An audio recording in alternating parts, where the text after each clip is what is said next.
అరటికాయతో ఇలా ఫ్రై చేశారంటే చాలా అంటే చాలా టేస్టీగా ఉంటుందండి. దానికోసం అయితే ముందుగా మనం ఒక బౌల్ తీసుకొని అందులో కొద్దిగా వాటర్ వేసి అందులో కొద్దిగా సాల్ట్ వేసుకొని కొద్దిగా చిలికిన పెరుగు ఉంటుంది కదా, అది వేసేసుకోవాలండి. బాగా మిక్స్ చేసేసి ఒక సైడ్కి పెట్టేసుకోవాలి. ఆ తర్వాత అరటికాయలను తీసేసుకొని మొత్తం తొక్క తీసేసుకొని పల్చగా తీసుకోవాలండి, ఎక్కువ మందంగా తీసుకోవద్దు. అలా తీసుకొని ఇలా స్క్వేర్లో కట్ చేసేసుకోవాలి. చూడండి, ఈ షేప్లో కట్ చేసుకుంటే మాత్రం చాలా అంటే చాలా బాగా వస్తుంది ఫ్రై కూడా. ఇంకోటి మీకు వీడియో అర్థం కావాలంటే లాస్ట్ వరకు చూడండి. ఇలా స్క్వేర్ షేప్లో కట్ చేసుకున్నాక మనం ముందుగా పెట్టుకున్నాం కదా, ఆ పెరుగులోన వేసేసుకుంటే లాంగ్ లాస్టింగ్ చాలా సేపు వరకు కూడా వైట్గానే ఉంటుందండి, బ్లాక్ అవ్వదు. ఆ తర్వాత ఒక కడాయిలో ఆయిల్ వేసేసుకొని అందులో ఆవాలు, కొన్ని జీలకర్ర వేసేసుకున్న తర్వాత అందులో ఎండుమిర్చి కూడా వేసేసుకొని అది చిటపటలాడుతున్నప్పుడు మనము కట్ చేసి పెట్టుకున్నాం కదా ఈ అరటికాయ ముక్కల్ని అందులో వేసేసుకొని కలుపుకోవాలి. మ్యాక్సిమం ఈ ఫ్రైని నాన్ స్టిక్లో చేయడానికి ట్రై చేయండి. ఎందుకంటే స్టీల్లో కానీ లేదు అని అంటే ఐరన్లో కానీ చేసేటప్పుడు ఇది కొద్దిగా అంటుకుంటూ పోతుంది, కొద్దిగా కలుపుతూ చేసుకోండి. మ్యాక్సిమం ఒక 5 to 5 minutesకి అలాగా ఒకసారి కలుపుతూ ఉండండి. ఆ తర్వాత పసుపు, కొద్దిగా ఉప్పు కూడా వేసేసుకొని మొత్తం మిక్స్ చేసేసుకోవాలి.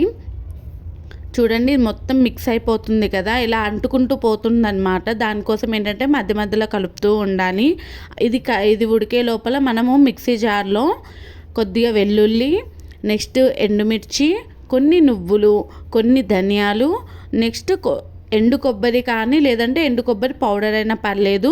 ఆ తర్వాత కొద్దిగా సాల్ట్, కొద్దిగా జీలకర్ర వేసేసుకొని మొత్తము ఒక కోర్స్గా బ్లెండ్ చేసుకొని పెట్టుకోవాలండి. నేను ఉప్పు వేయడం మర్చిపోయాను అందులో, అందుకని చెప్పేసి తర్వాత కొద్దిగా ఉప్పు అనేది నేను మిక్స్ చేసుకుంటున్నాను. మీరు మ్యాక్సిమం ఆ పౌడర్ చేసేటప్పుడే మిక్స్ చేసుకోండి. ఇలా మిక్స్ చేసేసుకొని పక్కన పెట్టేసుకోవాలన్నమాట. మన ఛానల్ని ఎవరైనా చూస్తున్నట్టుంటే ప్లీజ్ సబ్స్క్రైబ్ చేసుకోండి. మంచి మంచి రెసిపీస్ తోటి నేను మీ ముందు ఉంటాను. ఇప్పుడు చూడండి, ఆల్మోస్ట్ 80% ఆఫ్ ఉడికిపోతుందన్నమాట పీసెస్ అన్నీ కూడా. ఒకటైతే నేను నొక్కి చూపిస్తాను. చూడండి ఎంత బాగా ఉడికిపోయింది కదా.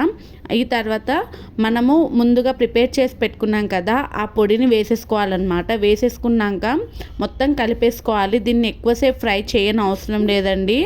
మ్యాక్సిమం 1 minute కానీ లేదనంటే 2 minutes కానీ ఫ్రై చేసేసుకుంటే సరిపోతుంది. లాస్ట్లో కొద్దిగా కరివేపాకు సన్నగా తరిగి పెట్టుకుంటాం కదా, ఆ కొత్తిమీర వేసేసుకోండి. చాలా టేస్టీగా ఉంటుంది. అంతే అండి, చాలా సింపుల్గా పిల్లలకైనా సరే పెద్దవాళ్ళకైనా సరే చాలా ఈజీగా నచ్చేసే ఈ అరటికాయ ఫ్రై మీరు కూడా ట్రై చేసి ఎలా వచ్చిందో నా కామెంట్ బాక్స్లో అయితే షేర్ చేసుకోవడం మాత్రం అస్సలు మర్చిపోమాకండి.